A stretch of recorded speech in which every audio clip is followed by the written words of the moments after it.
yours. Cool. Hey, everyone. Thank you for joining us today. Before I begin, I just want to say, can we give a round of applause to the fantastic organizers of this event? Like, they've done a really amazing job bringing everyone together. Cool. All right, so just one question to everyone before I get started. Who here has played with virtual reality before? Any Daydream or Vive or? Cool, most of you. What about a desktop headset, like a Vive or an Oculus? All right, wow, still over half, nice. And who's tried to actually build something for virtual reality before? Cool, a few of you ahead of the curve. All right, so my name's Dale Knauss. I am the virtual and augmented reality lead for Presence. We build digital products. We're based out of San Francisco. We build everything from web and mobile products to virtual and augmented reality products. As the VR and AR lead, everything that we touch that goes into VR AR comes through me. Over the past year, we've built some really cool stuff. Discovery Channel, who's responsible for Shark Week and some big shows in the United States. We built their HTC Vive application. We worked with a really big financial services company to build a awesome demo to figure out what the future of VR for finance is going to look like. And we've been working on a really cool, really massively scaled project for a stealth startup that I can't really talk too much about, but if you follow me on Twitter, hopefully I'll have a cool announcement of that in a few months. So, like you said, I've kind of made the journey from a web and mobile developer into a virtual and augmented reality developer. And I'm not going to lie to you, it's a big learning curve. There's a lot of stuff you're going to have to learn about and overcome. But as I know most of you in this room are developers, and so you have a big edge up over anyone who's not. Hopefully, I have some things here that I'm going to share with you that will help you get the process going a little bit quicker. I've included a lot of links in my presentation to some really awesome resources that you can get started learning from today. And I have a lot of tips to just how to get started. So let's jump in. All right, so there's some similarities between being a VR developer and building any other type of application, but there's also a lot of differences. I want to go over a few of those. So first of all, I think this conference is really great because it brings together designers and developers as opposed to most conferences having separate for each. In virtual reality, it turns out that's a lot more important. Rather than kind of a throw it over the wall approach or even a collaborative approach, you're actually working hand in hand with designers, developers, artists, sound designers, and all sorts of other people to create really awesome content. That means you're not just having conversations, you're actually building tools and empowering everyone on your team to directly work on what you're building. This is a process that's already well known in games and movies where everyone kind of has a say, less well known on the web and in mobile. There's also a lot more unique specializations to focus on. You have your interaction developers, but you also have graphics programmers, technical artists, people who specialize in AI, people who specialize in networking. There's really a lot more specializations that you could go into, and a lot of people spend their whole careers just focusing on one particular area and really doing amazing things. You're also going to spend more time focusing on creating tools and systems. Like we'll talk about when we jump into Unity, there's a lot of power to create fantastic tools that enables the other members of your team to jump in and do the things and make the type of content and place it in the right ways that you'll want. And you're going to be using engines, not libraries. So because of the vast number of different things that go into making a virtual reality experience, it's not enough to just have some libraries that only the developers can understand. Engines, unless you're a AAA studio with years to invest, engines allow you to quickly get all the physics, all the rendering, all the audio, all of the various tools in one place that allow you to actually start building stuff pretty quickly. So with that being said, let's look at a few. On one side here, we have Unity and Unreal. These are the big game engines. Now, they're called game engines, but whether or not you're trying to build a game or a simulation or any other thing in virtual reality, it turns out these are pretty awesome choices. I actually started calling them extraordinary experience engines because we don't build games, but we rely heavily on tools like Unity and Unreal. On the other side, we have some web VR tools, A-Frame and React VR. As a web developer, formerly, I'm really excited about these tools. Web VR is super cool. It's not quite ready for production yet, in my opinion. It's still like sticking something in a web view on mobile. But if you're interested and you want to see what the future is going to look like, I recommend giving them a go. So when we were getting started building virtual reality experiences for clients, we spent a lot of time researching the various engines. We spent a lot of time prototyping things. And really it came down to a choice between Unity and Unreal. Both of them allow you to build for any platform. They have a lot of tools, a big community.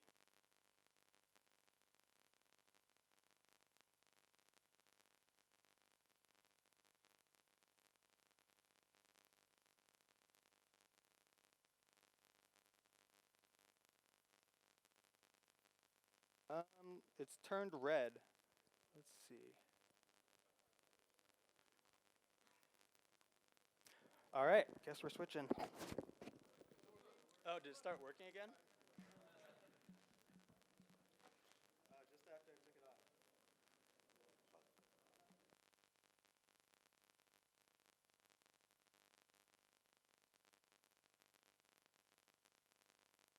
That. Thanks. I was just complimenting him on how smoothly all the technical stuff was going at this conference. So like I was saying, we spent a lot of time trying to make up our minds between Unity and Unreal for our client projects. They're both awesome. Unity, you get to write in C# versus C++ with Unreal. Unity also has a bigger community. It has more resources available. And it's known for being able to get started with a little bit quicker. Some people will say Unreal has slightly better graphics quality, but unless you're a big AAA studio, you're probably not going to notice the difference. So with that being said, let's jump into Unity, an extraordinary experience engine. Now, this is just going to be a really quick highlights tour of Unity. We don't have too much time, but I want to jump into some of the essentials and then give you a bunch of resources to keep going from here.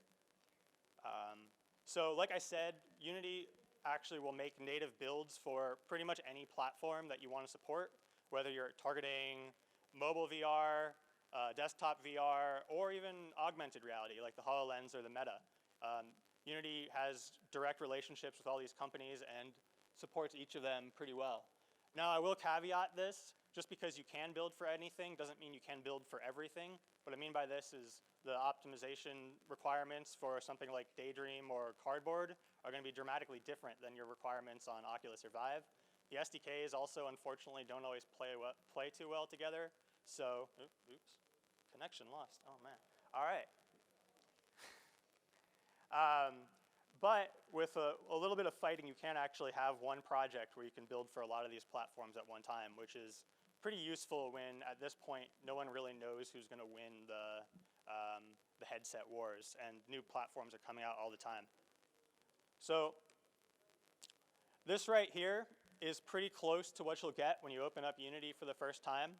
I've moved around a few windows, but in general, this is where these are the various tools you're going to be spending most of your time with in Unity. Everyone understands these all right now, right? Totally, I don't need to go into any of this. All right, well, we will, don't worry. All right, so let's break it down. At the top here, you have a tools panel. This allows you to do things like configure how you're interacting with objects in your scene. It allows you to play and stop your experience. So if you want to test things, you can quickly go into play mode where you can actually see how things are going to look. And it has some other tools we won't actually go into. Next up, we have the game window. So this is really useful. This is actually what your main camera in your experience is going to look like. Now, with virtual reality, it can be a little bit deceptive. It will give you a flat 3D view of what you're looking at, but a lot of times it's not going to actually be totally what you're going to see in the headset. So this is really useful to iterate quickly, so you don't have to constantly be putting a headset on, taking a headset off, which you do spend a lot of time doing. But this allows you to quickly kind of get a feel for what it's going to look like when you put things in headset. Next up, we have the scene view. This is maybe the most important view you're going to be working in. From the scene view, you're able to manipulate the objects in your scene.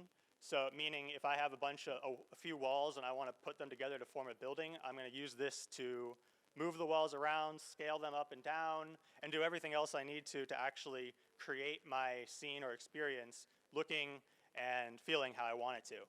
It also allows you to view things from any angle, which is super important.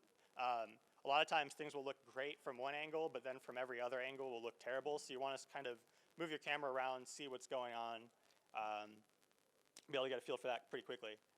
Next, we have the hierarchy window. This is kind of the list version of what you see in the scene view.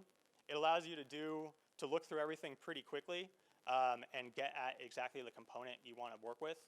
Now, one quick thing I'll note about this is a big rookie mistake that I see a lot of times is people don't pay much attention to naming and they don't pay much attention to placement.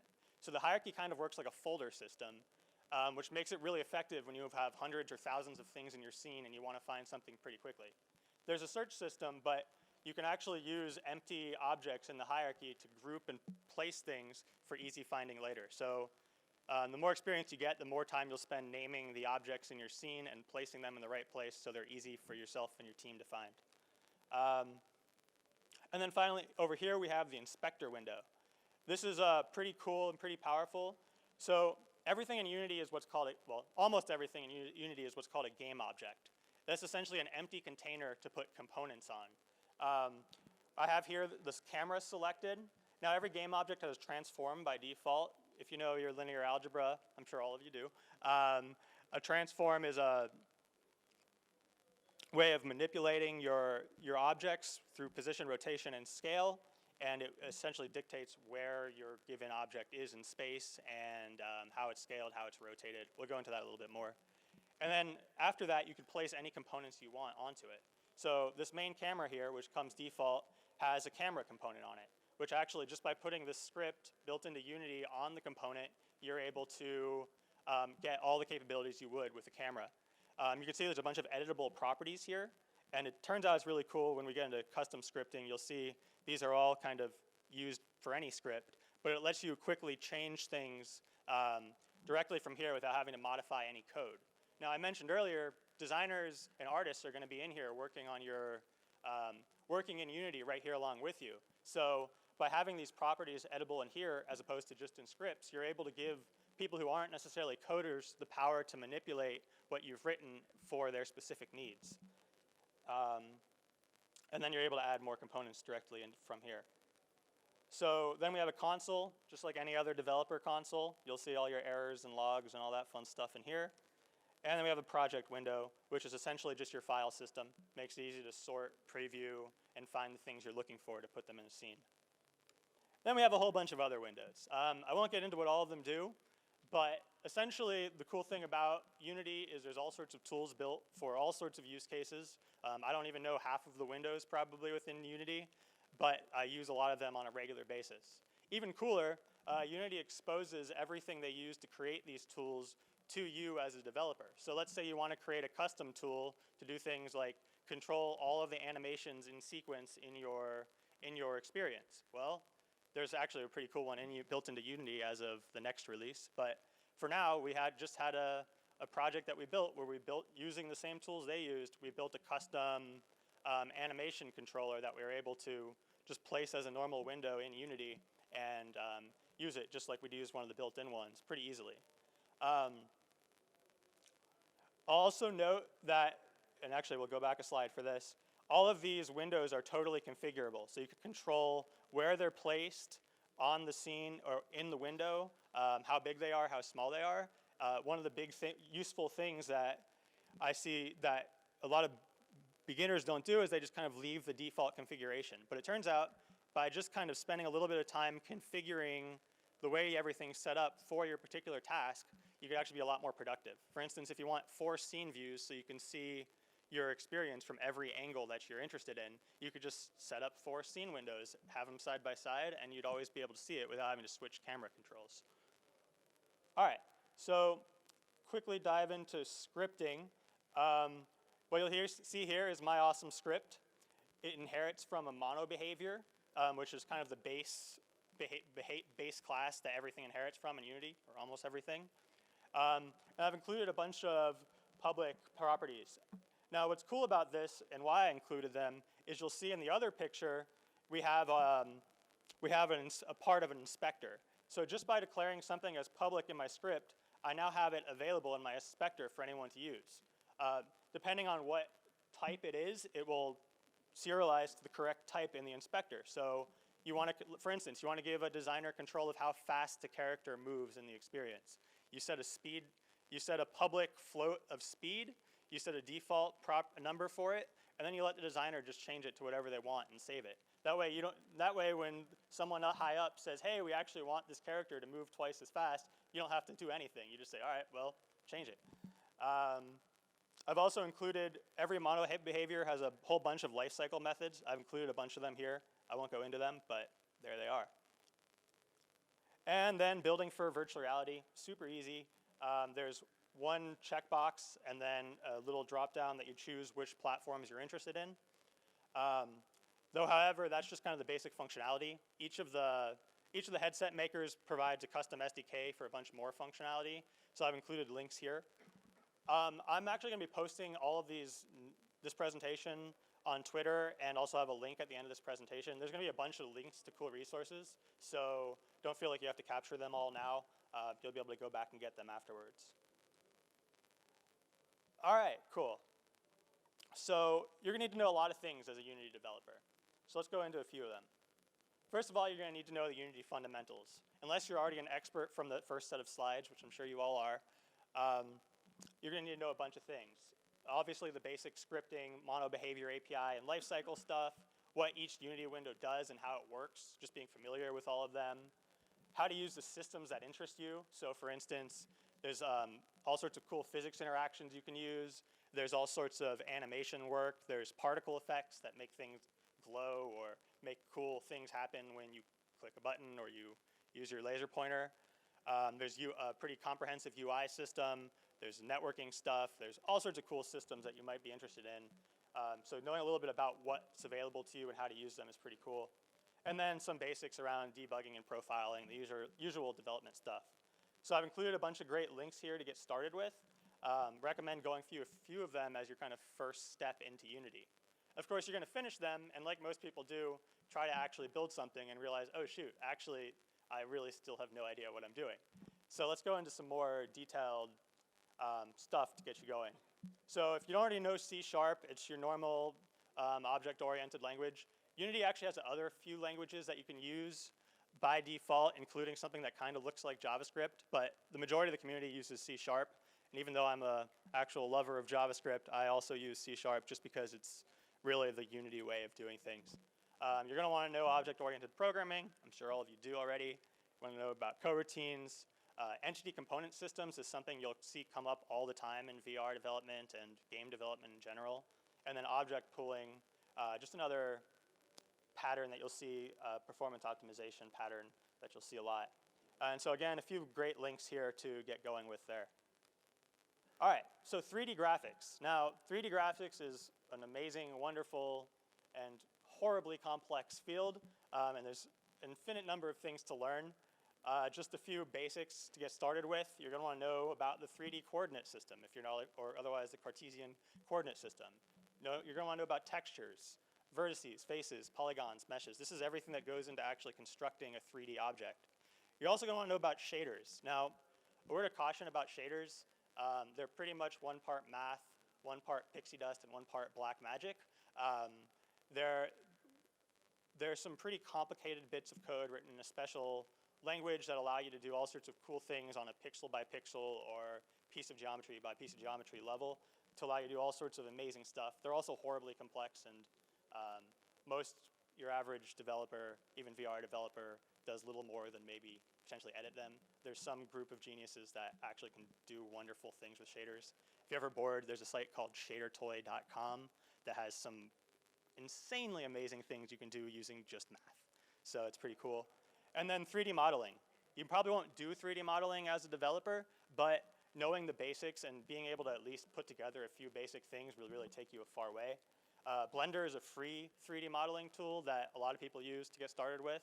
Maya is kind of the more pro tool. There's also a few others, but those are a few good ones to get started with. And again, a few links. Especially want to call out to the Cat-like coding tutorials, which are some really fantastic 3D graphics tutorials that use Unity to let you build all sorts of really cool stuff. They're a bit complex, so I recommend a little bit later down your journey going into that, but really cool. You're also going to need to know some 3D math. Before I started doing VR development, I'll admit my last math was in college and I'd forgotten all of it. So if you're like me, you're going to need to go back and study your trig again, and then as a precursor to learning linear algebra. Pretty much everything going on in 3D graphics relies heavily on linear algebra, understanding vectors and how they work, understanding matrices, understanding quaternions will really take you a far way once you want to get past just the basics. And again, a few cool links. Particularly Khan Academy has some really fantastic math tutorials that I'd recommend going through. All right, so next thing you're gonna need to know is what's out there already. So the mistake I see a lot of people make is they get into virtual reality, they try a few things, they start building stuff, and they don't spend enough time actually playing in the headset. So the cool thing about virtual reality is it's so new that no one knows all of the cool stuff you can do with it yet. People are constantly experimenting, trying new things, trying different ways that you can actually let people move around. How do I interact with things in my experience? How do I use the controllers effectively? What does my UI look like? No one really knows yet. So playing with a whole bunch of different things allows you to get a good understanding of what other people are trying and give you ideas about stuff you could try in your own experiences. These are a few of my favorites for a bunch of different platforms. I won't list them all, but they're all fantastic. Depending on what you have, go through them. Play with everything. Try demos, try full experiences. You're gonna get a lot of cool inspiration and stuff. And what's cooler, VR is such a small field. If you're interested in how something works in one of these things, chances are you could find the person on Twitter and ask them directly. And people are super cool about that. But you don't actually need to know really any of this stuff to get started. If you're like me, I want immediate gratification, and I want to start building stuff as soon as I know about it. So here's a few tips on how to start building stuff today. First of all, start small. Common mistake I see is people start off thinking they're going to build the metaverse. They're going to build this vast virtual world where everything is in perfect graphical fidelity, highly networked and flawless. You're going to burn yourself out doing that. Start small, prototype. A lot of cool stuff by even the best virtual reality developers is still just prototypes that they put together in a weekend to try some cool new concept. White box everything. So this is a pretty common technique.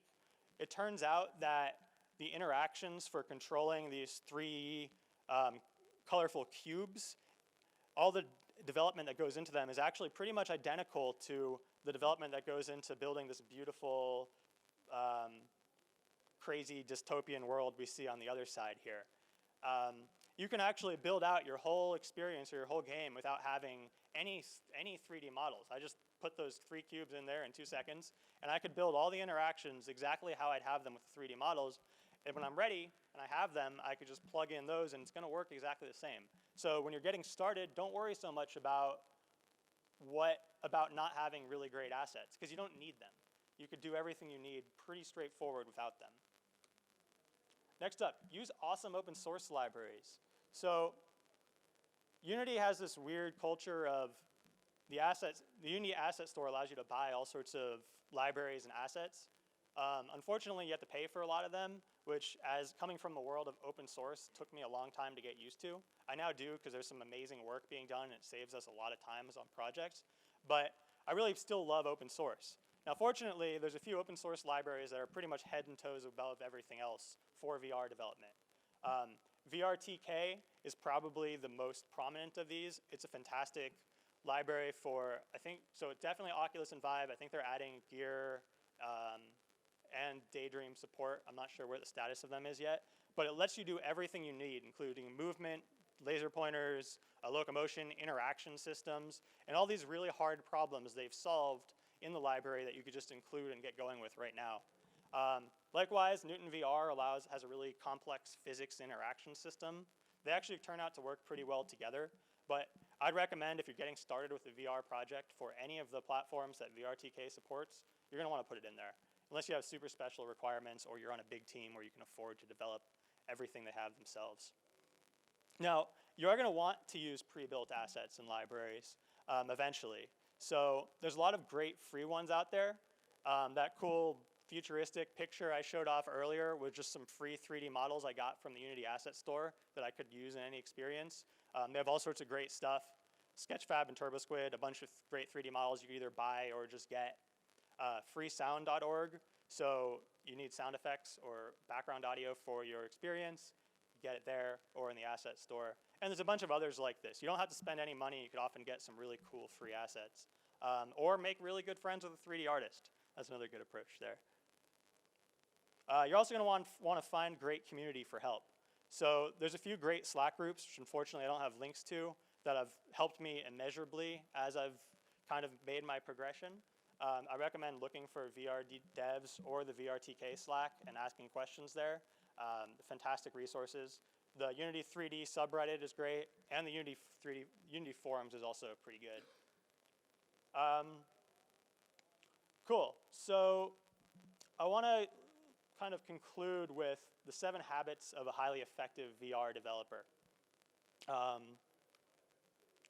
Habit number 1, engage all the senses. So coming from the world of web and mobile, we're used to just a few things. We're used to the visual, and maybe if you have a video, you have some sound or something. But in general, we're just thinking about the visual aspect of it.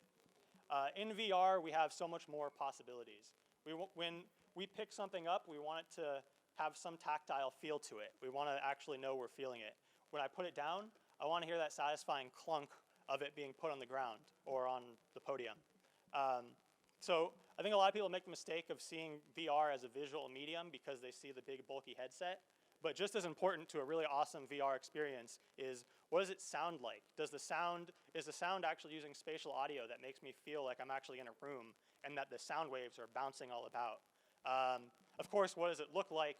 Is the lighting appropriate? But also, what does it feel like? For the Vive and the Oculus, you're able to get haptics, and even cooler haptic solutions are coming every day. So in the not too distant future, when you reach out to pick something up, it'll actually feel like the thing you're picking up.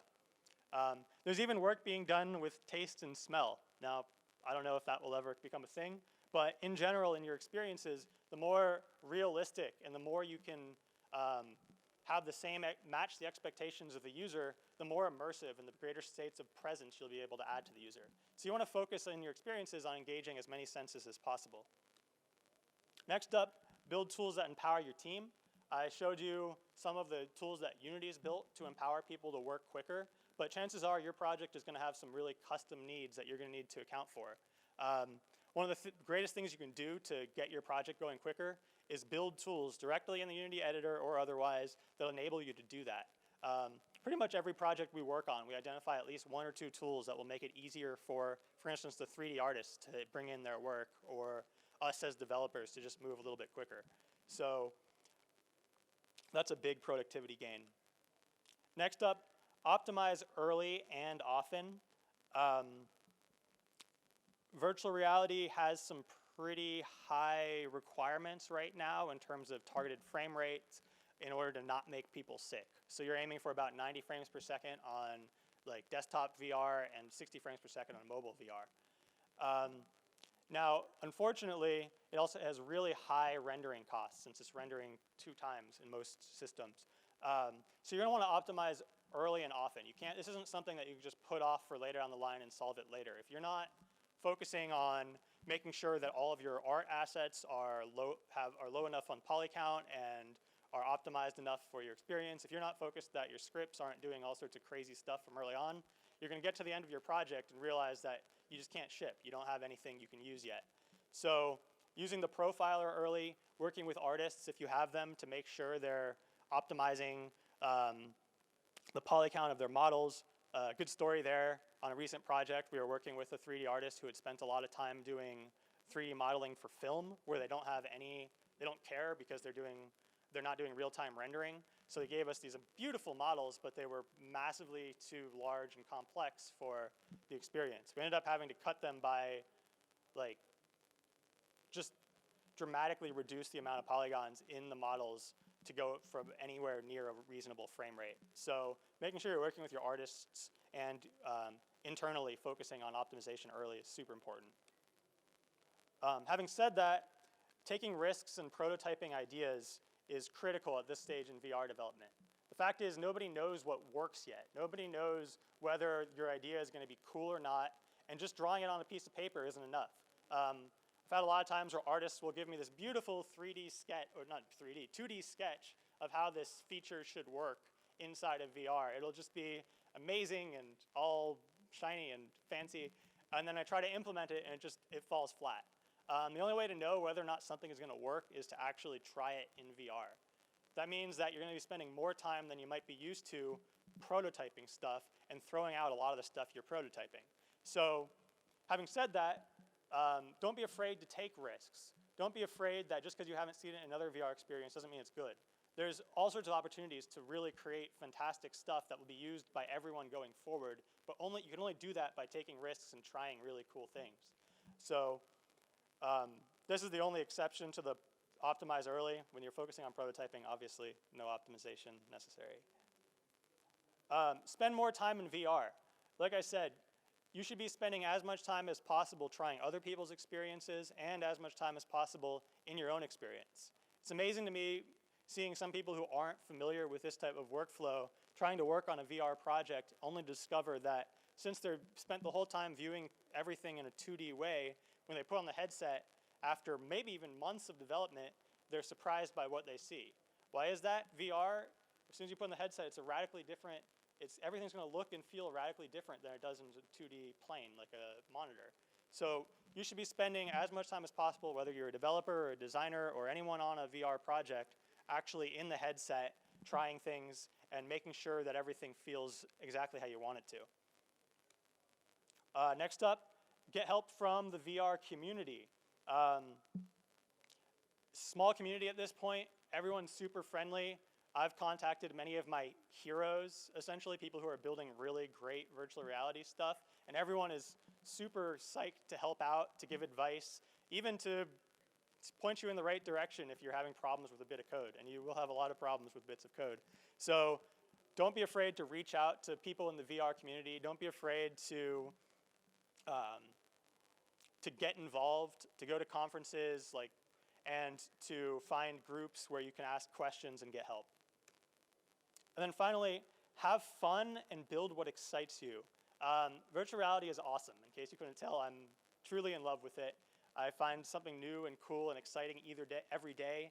There's artists that are, I think, gonna change what we consider modern art in the next 5 to 10 years that are doing spectacular, wonderful things that you can't even imagine. Just playing around, trying things, making full use of the vast amount of colors available, the way that we can actually transport people to worlds that don't exist or to impossible worlds where the laws of physics don't behave. Just by playing around with scale, you could feel what it's like to be a giant in a room or an ant in the same room, just by scaling up how tall your camera is. You can really do whatever you want in virtual reality, but make it feel real. And that's super exciting because we've never really had that opportunity before. So getting into virtual reality means, should be something that excites you, and you should be free to have fun and to play around and to try cool new things. So if you ever feel like you're doing stuff and you're not having fun, maybe take a step back and question what you're doing and how you can do it a little bit better. So that's it for my slides. I think I might have finished a little bit early. Like I said, all the slides are available at presencepg.com/ideas/MCE2017. I did finish early. Again, everything I said here, just really quickly, is also applicable to AR. I know I didn't mention augmented reality at all in this talk, but whether you're playing with the HoloLens or Tango or anything like that, that's also totally supported by Unity. You're gonna need to know all the same things, all the same topics are available to you. So, and it's also a really cool and an exciting field, so you can't really waste your learning on either of them. Cool, Okay. With that. Thanks, Dale. Any questions from the audience? Hi, my name is Daniel, and I'm from Handcrafted Mobile. We actually were doing the same, so we were past mobile developers, but I'm also an enthusiast of VR. Before that, it was the stereoscopic thing and so on.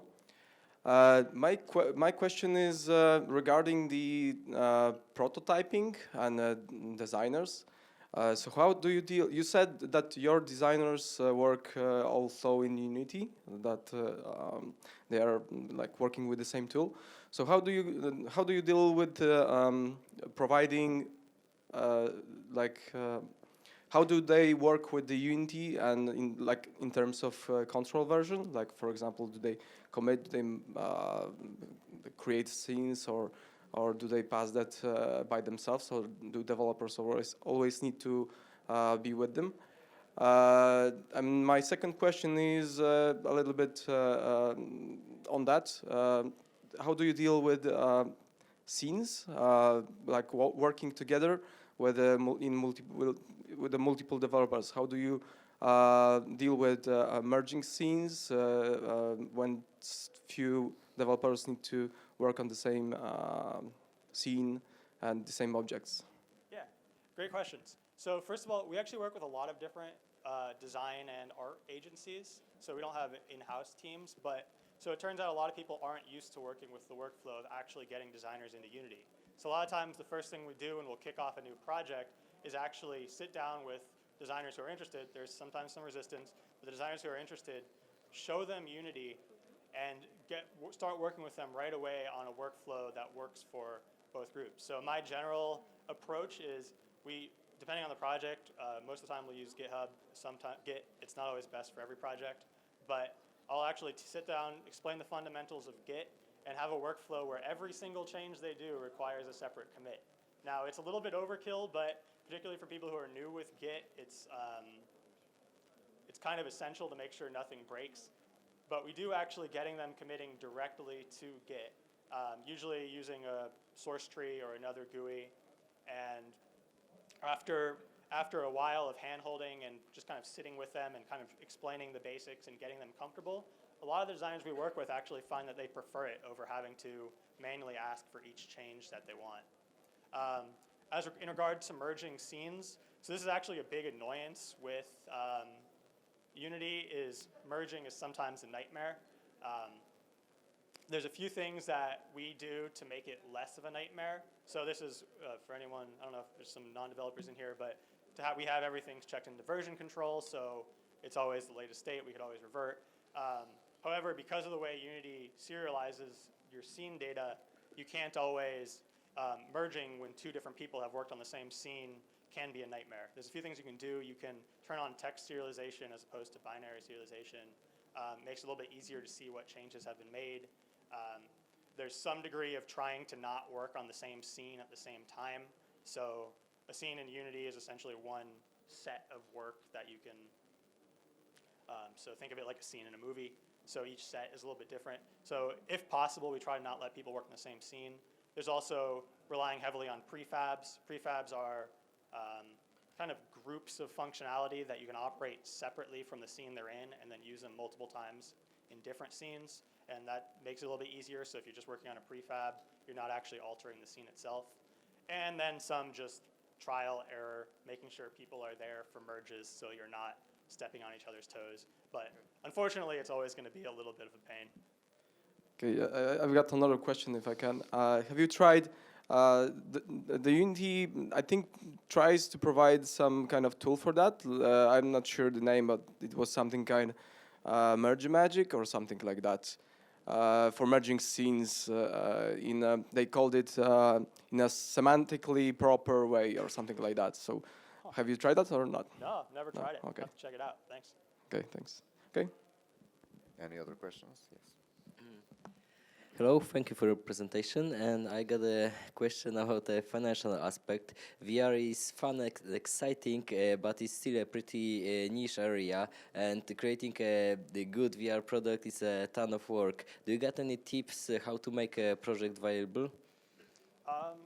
Yeah, sure. So since we're a consultancy, we're actually working with companies who are exploring VR for their own purposes. So that makes it a little bit easier from our perspective. You're right, the financials aren't necessarily there yet to be able to create a product and sell it and actually like really make loads of money from it. We see it kind of more as an investment into the future rather than necessarily something that's going to make you a lot of money today. So a lot of the companies we work with see VR, they see the potential of it and where it's going, and they know that just like when the internet came around, just like when mobile became big, if they're not early into the space, other people will be. So by actually starting to explore and build things now and build that expertise internally, once VR gets to the stage that we're seeing coming down a few years down the line, they're going to be ready for that and be ahead of their competition who's going to have to start building from scratch. But yeah, like I said, if you're just wanting to build a game or an experience, unless you're a single indie dev that's willing to do everything yourself, you're going to potentially struggle. But once 2 years down the line, when VR is everywhere and immersive and you've built up all that experience, you're going to be sitting pretty. So it's a little bit, do you invest now or do you wait for later? I hope that's how it will go. Me too. Okay, do we have more questions? There is a chance for last one.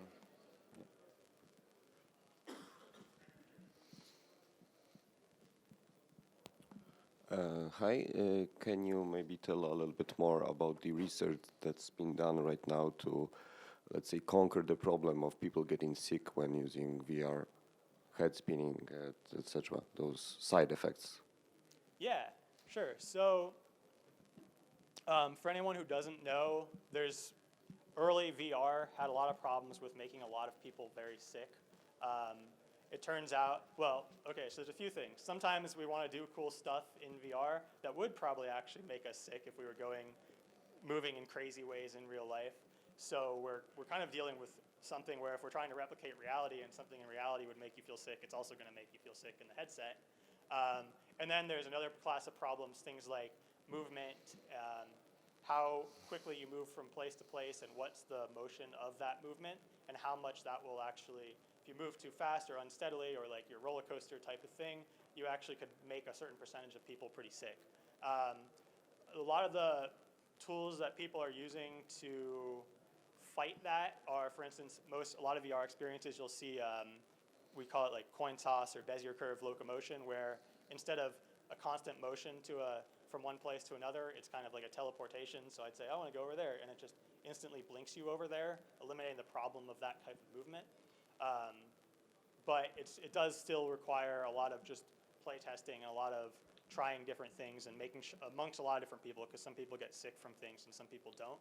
And so it's important that you, A, look at what other people are doing to try to combat that in terms of how they're letting you move, and then B, do a lot of user research where you're actually trying out different things and seeing what works and what doesn't. There's a lot of techniques you can find also, but I wouldn't recommend, like, there's some, the techniques at this point, people will say, well, you can't let people just move forward by holding forward the joystick because it'll make people sick. And then someone tries it and figures out a way to do it well, and all of a sudden it works. So I don't want to really recommend any of those ways, because until you've actually tried some of the ideas yourself, you might actually be limiting yourself in ways you don't need to. Okay. One last question.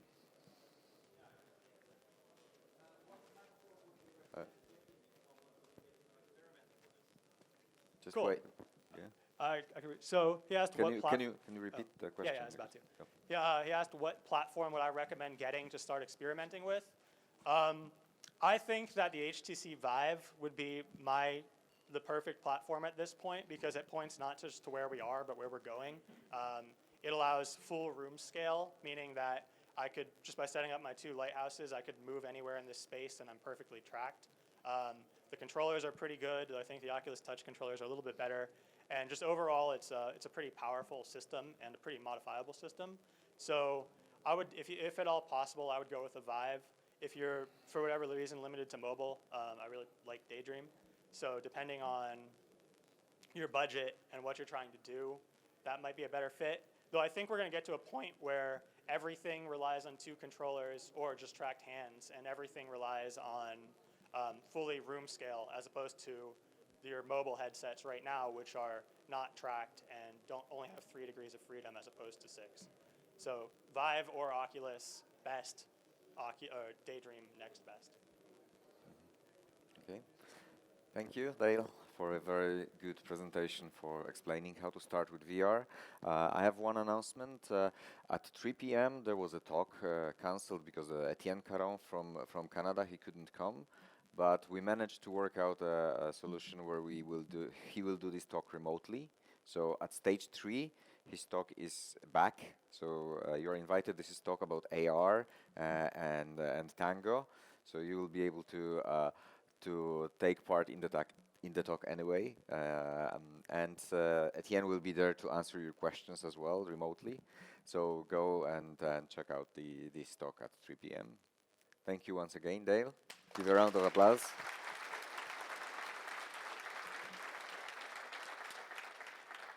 Just one last thing. If anyone has questions, also feel free to contact me on Twitter or shoot me an email. I'm happy to answer any more questions that come up.